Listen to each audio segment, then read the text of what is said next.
अस्सलामुअलैकुम दोस्त साहब, केटर ऑनलाइन पे आप लोगों को खुशामदीद। दोस्त साहब, आज हमारा टॉपिक है बैड एंड डाउटफुल डेट्स, ठीक है, और इसकी अकाउंटिंग कैसे होती है आज हम ना सीखेंगे इंशाल्लाह ताला।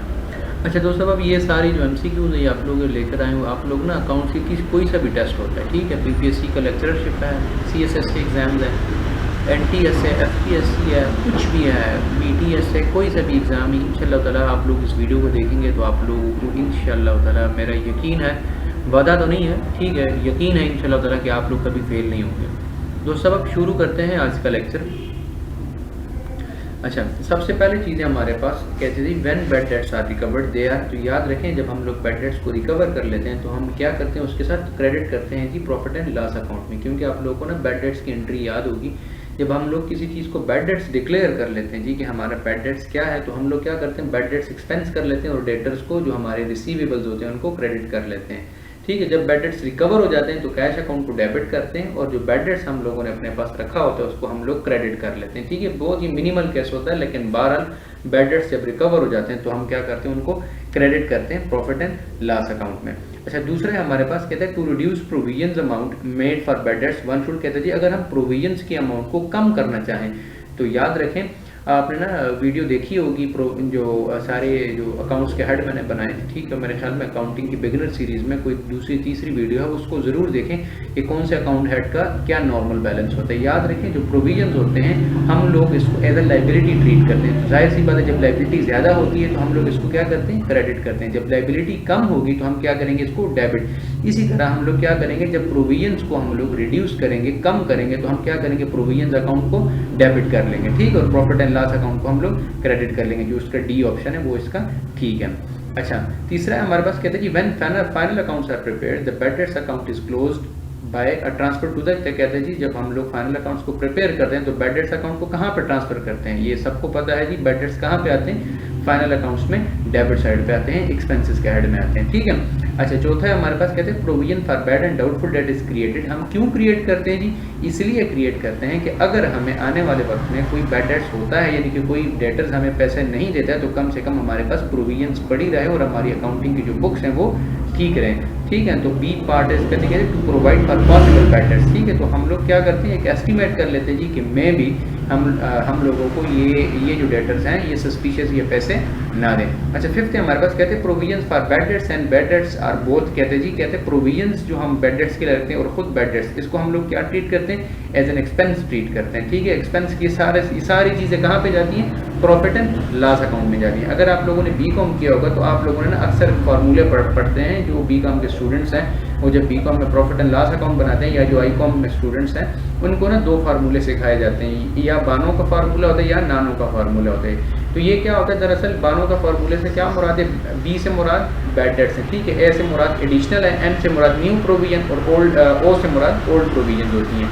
तो ऊपर की जो तीन चीज़ें हैं यानी कि बैड डेट्स और जो एडिशनल बैड डेट्स होते हैं और न्यू प्रोविजन सब ऐड होते हैं, उसमें से ओल्ड प्रोविजंस माइनस होती है, ठीक है। तो हम लोग इस सब को प्रॉफिट एंड लॉस अकाउंट के डेबिट साइड में ट्रांसफर कर लेते हैं। अच्छा, कहते हैं जी some bad debts which were written off 2 years before are now recovered it will be recorded, कहते हैं जी हम इसको कहाँ पे रिकॉर्ड करेंगे, तो याद रखें अभी हम लोगों ने उसकी दूसरी एंट्री दूसरा जो हम लोगों ने MCQs अभी इसी वीडियो में किया है, हम लोगों ने क्या कहा था कि बैड डेट्स कहाँ पे जाते हैं, प्रॉफिट एंड लॉस में जाते हैं। तो यहाँ पे जो ऑप्शंस गिवन है sale ledger, purchase ledger, sale journal, इसमें से कहीं पे भी नहीं जाते, ठीक है, क्योंकि हम उसको बैड डेट्स डिक्लेयर कर चुके होते हैं, लिहाजा उसका सेल्स के साथ, सेल्स के जर्नल के साथ या सेल्स के लेजर के साथ कोई ताल्लुक नहीं होता।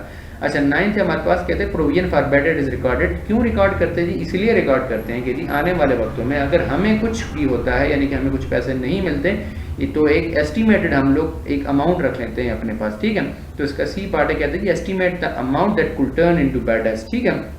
अच्छा, 10th है हमारे पास कहते हैं जी bad debts return of would, तो क्या करेंगे जी, जो अगर बैड डेट्स आपके इनकर हो गए तो क्या करेंगे, आपके डेटर्स को डिक्रीज कर लेंगे, ठीक है, क्योंकि इसकी एंट्री भी ऐसी होती है कि बैड डेट्स अकाउंट डेबिट और डेटर्स अकाउंट या अकाउंट रिसीवेबल्स क्या हो जाते हैं, आपके क्रेडिट हो जाते हैं। अच्छा, 11 आपके पास कहते हैं while preparing final accounts the bad debts are recorded in which of the following, कहाँ पे रिकॉर्ड करते हैं जी, बार बार हम डिस्कस करें, प्रॉफिट एंड लॉस में रिकॉर्ड करते हैं। अच्छा, 12 हमारे पास कहते हैं the beginning balance on the provisions for bad and doubtful debts account will be, कहते हैं जी तो इसका जो बिगिनिंग बैलेंस होगा प्रोविजंस का, ये हमारे पास कहाँ पे जाता है, याद रखें ये ट्रायल बैलेंस में आपके पास क्रेडिट साइड पे आ रहा होगा, ठीक है। क्योंकि ट्रायल बैलेंस हमारे पास क्या होता है, पिक्चर ऑफ अकाउंट्स होता है। तो ये जो पिक्चर ऑफ अकाउंट्स होता है, जाहिर सी बात है इसमें अब ओल्ड पिक्चर तो पड़ी होगी कि क्रेडिट में हमारे पास क्या आ रहा था, ठीक है। अच्छा 13 है हमारे पास, कहते हैं the difference between bad debt is written off the provision for bad debts that provision is. तो याद रखें आप लोगों के, ये क्या होता है आपके पास बैड डेट्स और प्रोविजन फॉर बैड डेट्स में क्या आपके पास डिफरेंस होता है। जो हमारे पास estimate of the debtors that में प्रूव टू बी डेट, तो उसमें एक एस्टीमेट होता है प्रोविजंस में और बैड डेट्स में, ठीक है। प्रोविजंस फॉर बैड डेट्स और बैड डेट्स में दोनों में एक डिफरेंस होता है। वो डिफरेंस क्या होता है जी, एस्टीमेट्स का होता है, ठीक है। जो बैड डेट्स होते हैं वो हम लोग एस्टीमेट नहीं करते, वो एक्चुअली में बैड डेट्स हो चुके होते हैं, लेकिन प्रोविजंस में हम लोग एस्टीमेट क्रिएट करते हैं। अच्छा 14 है हमारे पास, कहते हैं decrease in the provision for bad debt account is, याद रखें इसको ग्रॉस प्रॉफिट में ऐड किया जाता है। अच्छा 15 है पर कॉमन सी चीज़ है, आप लोगों को पता भी होगा। 15 है हमारे पास, कहते हैं provision for bad debts can be defined as, तो बार बार हम कह रहे हैं जी, कहते हैं जी एस्टीमेट अमाउंट्स के जो हमें नहीं मिले, यानी कि जो फुल टर्न इनटू बैड, यानी कि हमें नहीं मिलेंगे तो उसको हम लोग प्रोविजंस क्रिएट कर लेते हैं। अच्छा 16 है हमारे पास, कहते हैं which one of the following assets will be affected by bad debts and provision for bad dates. याद रखें जाहिर सी बात है डेटर्स ही जो है ना इफेक्ट होंगे, ठीक है। इसके अलावा और कोई भी चीज़ कैश वगैरह सेल्स तो एसेट होता ही नहीं है, प्रॉपर्टी प्लांट एंड इक्विपमेंट्स वगैरह में से कोई भी चीज़ जो है ना इसमें इफेक्ट नहीं होगी। अच्छा बैड डेट्स रिकवर्ड क्या होते हैं जी, इनकम्स होती हैं हमारे पास। अच्छा 18 है हमारे पास, कहते हैं in the ageing schedule the percentage for bad debts the percentage for debts owed for a longer period becoming bad. अब याद रखें ये ना एक जो एजिंग शेड्यूल होता है, अगर आपने कभी अकाउंट्स में ना काम किया होगा तो आपको ना पता होगा कि हर कंपनी ना एक एजिंग शेड्यूल बनाया करती है, ठीक है। अपने जो अकाउंट्स एग्जीक्यूटिव्स होते हैं, अकाउंट ऑफिसर, उनसे ना एक शेड्यूल बनाया करती है। एजिंग शेड्यूल से क्या मुराद होता है कि जी जिन लोगों ने हमसे कर्जे लिए या जिन लोगों ने हमारे साथ उधार पे काम किया है, उन लोगों ने हमें कितने कितने अरसे बाद पेमेंट्स किए हैं। तो याद रखिए एक बंदा आपकी पेमेंट्स दबा के रखा हुआ है, ठीक है, उसने काफ़ी अरसे से आपको पैसे वापस नहीं कर रहा, तो क्या होंगे, जाहिर सी बात है उसके चांसेस हाई होंगे जी अदर डेटर्स के वो हमें पैसे नहीं देगा, ठीक है। तो ए पार्ट है जी हायर देन अदर्स। अच्छा 19 क्या कहता है, विच of the following is an estimated change. तो जाहिर सी बात है प्रोविजंस होते हैं, प्रोविजंस ही एस्टीमेट्स होती हैं। 20 क्या है जी, कहते हैं which of the following figures would provisions for discount allowed take into consideration. कहते हैं जी अगर कभी आपको डिस्काउंट अलाउड जो है ना हो आपके पास, तो आप उसकी फिगर्स को कहते हैं जी क्या कहते हैं, would provisions for discount allowed take into consideration. तो क्या करेंगे आपको याद रखें, डेटर्स जो हमारे पास होते हैं, इन डेटर्स में से हम लोग अपने डिस्काउंट्स को, बैड डेट्स को, ठीक है, न्यू प्रोविजंस को, ओल्ड प्रोविजंस को, सबको डिडक्ट करते हैं। बात समझ गए, तो डी हमारे पास है। अच्छा 21 है हमारे पास, कहते हैं जी a business has provisions for doubtful debts of $30। कहते हैं जी उसके पास प्रोविजन यानी कि ओल्ड प्रोविजन उसके पास पड़ी थी $30 की, एंड डेटर्स ऑफ $360, ठीक है, और अभी उसके पास जो डेटर्स पड़े हैं वो $360 के हैं। कहते हैं the provision is to made equal to 5% of debt. कहते हैं जी अब वो कह रहा है कि मैंने नई प्रोविजंस बनानी है और वो प्रोविजंस कितनी होगी, 5% की। कहता है जी what is the entry in profit and loss. कहते हैं ठीक है जी, तो आप प्रॉफिट एंड लॉस में इसकी क्या एंट्री करेंगे। इसी क्वेश्चन को मैंने आप लोगों के लिए सॉल्व किया है, ठीक है। तो अभी मैं ना आप लोगों को यही बताता हूँ कि ये देखें, ये मैंने ना आप लोगों के लिए सॉल्व किया है। सॉरी इसका थोड़ा सा ना मैं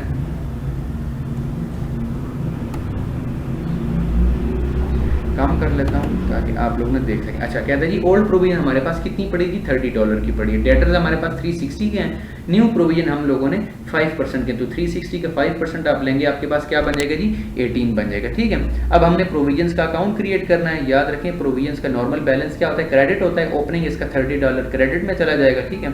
जो न्यू बैलेंस है इसका वो 18 है, ठीक है। हम लोगों ने अभी प्रोविजंस क्रिएट की है, तो आप देखें हम चूंकि दोनों साइड्स को बराबर करना होता है, तो 12 हमारे पास बैलेंसिंग फिगर आ रही है, और किस साइड पे आ रही है जी, डेबिट साइड पे। अगर प्रोविजंस के डेबिट साइड पे बैलेंस आ रही है तो इसका क्या मतलब, इसकी जर्नल एंट्री क्या बनेगी, ये मैंने नीचे आप लोगों के लिए जर्नल एंट्री भी क्रिएट की है। प्रोविजंस अकाउंट को हम लोग करेंगे debit, profit and loss account को हम लोग क्या करेंगे, क्रेडिट। कितने से जी, $12 से। हम लोगों ने एमसीक्यूज में भी क्या डिस्कस किया है कि हम लोग प्रॉफिट एंड लॉस अकाउंट में इसकी क्या ट्रीटमेंट करेंगे, तो अभी हम लोग देंगे प्रॉफिट एंड लॉस को हम लोग $12 से क्रेडिट करेंगे। अच्छा 22 क्या है जी, कहते हैं business creates a provision for doubtful debt, how is recorded in the ledger. अब जाहिर सी बात है ये बार बार हम एक बात डिस्कस करेंगे जी, by crediting the provision for doubtful debt account, ठीक है। अच्छा 23 कहते हैं जी how is the balance of bad debts account created at the end of the financial period. तो कहाँ जाते हैं जी, at the end of financial period में डेबिट करते हैं हम लोग इसको प्रॉफिट एंड लॉस में, ठीक है। अच्छा 24 है हमारे पास, कहता है जी in 2000 Jane created a provision for doubtful debts $400। अगर ये क्वेश्चन ना आप लोग खुद कर लेते हैं, मतलब यहाँ पे आप बेशक वीडियो पास कर सकते हैं, इस वीडियो को पास करें और क्वेश्चन को खुद करें। अगर आप इस क्वेश्चन को खुद कर सकते हैं तो यकीन माने आप लोग बैड डेट्स की अकाउंटिंग समझ चुके हैं, ठीक है, या आप लोगों को बैड डेट्स की अकाउंटिंग पे बहुत ग्रिप है। अगर नहीं भी, फ़र्ज़ करें आप नहीं भी कर सकते हैं, तो वीडियो देख लें, उसके बाद बेशक आप फिर से खुद से ट्राई कर लें। क्या है जी, कहते हैं in 2001 she increase the provision to 5% of total debtors. कहते हैं जी उसके पास $400 पहले से पड़ा हुआ था प्रोविजंस का, अब वो कह रही जी मैं अपने प्रोविजंस को इंक्रीज करना चाह रही हूँ 5% पे। तो ऑन 31 दिसंबर 2001 डेटर्स वर्थ $10,000। कहते हैं जी उसके पास टोटल डेटर्स कितना पड़ा था जी $10,000 का। कहते हैं जी how much did Jane debit to her profit and loss account for 2000। कहते हैं जी तो अब उसको प्रॉफिट एंड लॉस अकाउंट में क्या लिखना चाहिए, ठीक है। तो इस क्वेश्चन को मैंने आप लोगों के लिए सॉल्व किया, अभी आप लोगों को दिखाता हूँ, ठीक है। क्वेश्चन क्या है जी, हमारे पास ओल्ड प्रोविजंस $400 की पड़ी थी, ठीक है। डेटर्स हमारे पास $10,000 के थे। न्यू प्रोविजन आप 10,000 का 5% ले तो 500 आता है। हमें पता है प्रोविजंस अकाउंट हम लोगों ने यहाँ पे जो है ना टी एक अकाउंट बनाया प्रोविजंस का, हम लोगों ने जो ओल्ड बैलेंस था उसको लिख लिया क्रेडिट साइड पे जी 400 है। न्यू प्रोविजन हमारे पास 500 है, तो 400 और 500 का डिफरेंस है, तो बैलेंसिंग फिगर कौन से साइड पे आ रही है, क्रेडिट साइड पे। तो यहाँ पे मैंने आप लोगों के लिए एंट्री भी क्रिएट की है, जब प्रोविजंस अकाउंट के क्रेडिट साइड पे, तो प्रोविजंस अकाउंट को क्रेडिट करेंगे कितने से जी 100 से, और प्रॉफिट एंड लॉस को कितने से डेबिट करेंगे 100 से। बात समझ गए, उम्मीद है आप लोगों ने एंट्री से भी समझ आ चुका होगा, ठीक है। अच्छा 25 है हमारे पास, कहते हैं जी a firm's debtors at the end of the year were 75,600 including 2,400 owed by Joan. कहते हैं जी इसमें 75,600 टोटल डेटर्स थे, जिसमें से 2,400 जोन के रहते थे, ठीक है, जोन पे आपके पैसे रहते थे। कहते हैं this debt is now to be return off as bad debt. कहते हैं ये 2,400 रुपया है, ये अब आपको नहीं मिलने वाला, ये कन्फर्म हो चुका है कि ये बैड डेट्स है। कहते हैं it is then decided to set up a provision. कहते हैं इसके बाद हम लोग डिसाइड करते हैं कि हम लोगों ने प्रोविजंस क्रिएट करनी है, डाउटफुल डेट्स की प्रोविजंस क्रिएट करनी है, और कितनी क्रिएट करनी है कि 2% of the debtors at the end of the year. और वो प्रोविजंस कितनी होनी चाहिए कि 2% होनी चाहिए। कहते हैं what will be the net debtors figure in the balance sheet. कहते हैं तो बैलेंस शीट में कितनी फिगर होनी चाहिए, ठीक है। तो इसी क्वेश्चन को ना आप लोगों के लिए मैंने सॉल्व किया है। वो क्वेश्चन कैसा है, बहुत आसान सा क्वेश्चन है, आप लोगों ने ना समझ लेना है। बैड डेट्स हमारे पास टोटल कितने जी 2,400। अब हमें पता है हम लोग जब डेटर्स पे कुछ प्रोविजन वगैरह तो नेट डेटर्स पे लिया करते हैं। टोटल डेटर्स कितने थे जी 75,600 के। उसने कहा 2,400 तो कन्फर्म नहीं मिलने वाला, तो पीछे डेटर्स कितने रह गए 73,200 के। अब कहता है जी अब इस पे प्रोविजन 2% लेनी है, जब 2% प्रोविजन ले तो 1,464 बनता है। तो 75,600 में से 2,400 जो कन्फर्म डेटर्स हैं और जो न्यू प्रोविजन आपने क्रिएट की, पीछे रकम कितनी बच गई आपके पास 71,736। तो ये आपके पास बैलेंस है जो आपके पास बैलेंस शीट में जाना चाहिए, ठीक है। अच्छा 26 से कहता है जी the balance on 1 January 1998 in the provision for debts pass $550। ये तो बहुत आसान क्वेश्चन है, जिस तरह पिछला क्वेश्चन हम लोगों ने डिस्कस किया बिल्कुल उस जैसे ही, आप लोग खुद कर लें बेशक, ठीक है। हम बहुत आसान सा है। कहता है जी उसके पास जो डेट्स हैं उसके पास टोटल $550 के प्रोविजन उसने क्रिएट किए जी $600 की। कहते हैं 31 दिसंबर 1998 the amount for provision for doubtful date in the profit and loss account की, तो कितना होना चाहिए जी 550 उसके पास ओल्ड प्रोविजन है, 600 उसके पास नई प्रोविजन है, तो 550 और 600 का फर्क कितना आता है जी 50 आता है, ठीक है। सी पार्ट आपके पास, ठीक है। 27 में क्या है जी, कहते हैं Alpha Limited makes a provision for bad debts equal to 4% of debtors at the end, ठीक है, ईयर एंड। कहते हैं वो टोटल 4% के प्रोविजन बनाता है। कहता है डेटर्स ऑन 1 जनवरी 1996 $39,000। कहते हैं जी 1996 को, यानी कि 1 जनवरी 1996 को उसके पास $39,000 थे, और 42,620 उसके पास 31 दिसंबर को थे। यानी कि एक आपके पास ओपनिंग और एक आपके पास क्लोजिंग है। Of which 1570 were known to be bad. यानी उसको पता था कि इस साल में यानी कि 1996 में ड्यूरिंग द करंट ईयर 1570 उसके पास बैड डेट्स हो जाने। कहते हैं कि what credit to profit and loss. कहते हैं कि उसको प्रॉफिट एंड लॉस में कितना क्रेडिट करना चाहिए, ठीक है। तो ये क्वेश्चन भी सॉल्व किया है आप लोगों के लिए। अब क्या है कि हमारे पास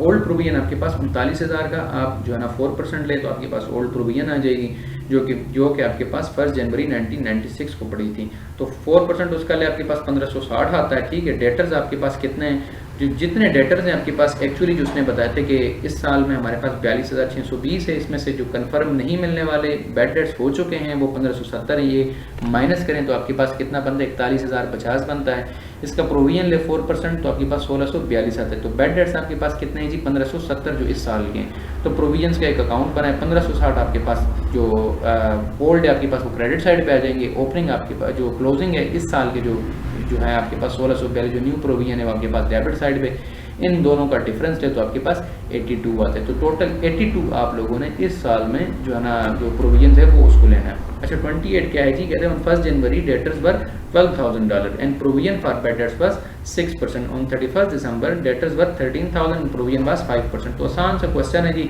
12,000 का पहले 6% ले वो आपके पास ओल्ड हो जाएगी, 13,000 का 5% है तो आपके पास वो जो है ना इस साल का हो जाएगा क्लोजिंग। ठीक है, तो आप लोग इसका डी अकाउंट बना लें तो आपके पास क्वेश्चन बड़ा आराम से हो जाएगा। अगर मैं इसको सॉल्व करूँगा तो बहुत ज़्यादा टाइम लग जाएगा। ठीक है दोस्तों, आप अगर फिर भी समझ नहीं आता तो बिल्कुल फ्रीली पूछें, कोई मसला मसाइल नहीं है, हम लोग सारे सीखते हैं, इसी तरह सीखा जाता है।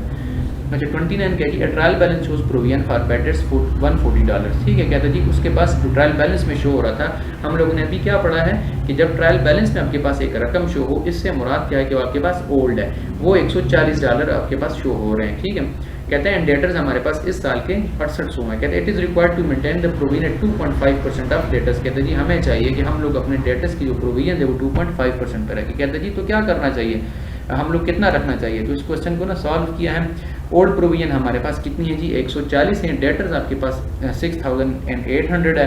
कहते जी और प्रोविजन न्यू जो प्रोविजन है हमारे पास वो 2.5% है। तो हमारे पास जब 6,800 का हम लोग 2.5% लेंगे तो 170 आता है। प्रोविजन का अकाउंट बने, सीधा सीधी बात है। ठीक है, क्रेडिट साइड पर पुरानी वाली रखें, नई प्रोविजन उसको डेबिट साइड पे, इन दोनों का डिफरेंस है तो आपके पास 30 आता है। अब इसकी जर्नल एंट्री भी की है, कहते हैं जी प्रॉफिट एंड लॉस अकाउंट को आप लोग डेबिट करें 30 से और प्रोविजन को करें क्रेडिट 30 से। ठीक है, क्योंकि प्रोविजन की जो बैलेंसिंग फिगर है वो क्रेडिट साइड पे आई है। ठीक है दोस्तों, अच्छा दोस्तों उम्मीद है ना आप लोगों को इंशाल्लाह पता ये वीडियो बड़ी अच्छी पसंद आई होगी और आप लोगों ने एंजॉय भी कर रहे होंगे लर्निंग को। फिर भी कहीं पे आपको मसला मसाइल आता है, आपको समझ नहीं आती, तो मैं बिल्कुल हाजिर हूँ। अपना ख्याल रखें, बहुत सारा और लेक्चर जो कॉमर्स के जो एग्ज़ाम्स हैं वो इंशाल्लाह ताला अक्टूबर नहीं तो नवंबर में होंगे। दोस्तों आप दुआओं में याद रखें। अल्लाह हाफ़िज़।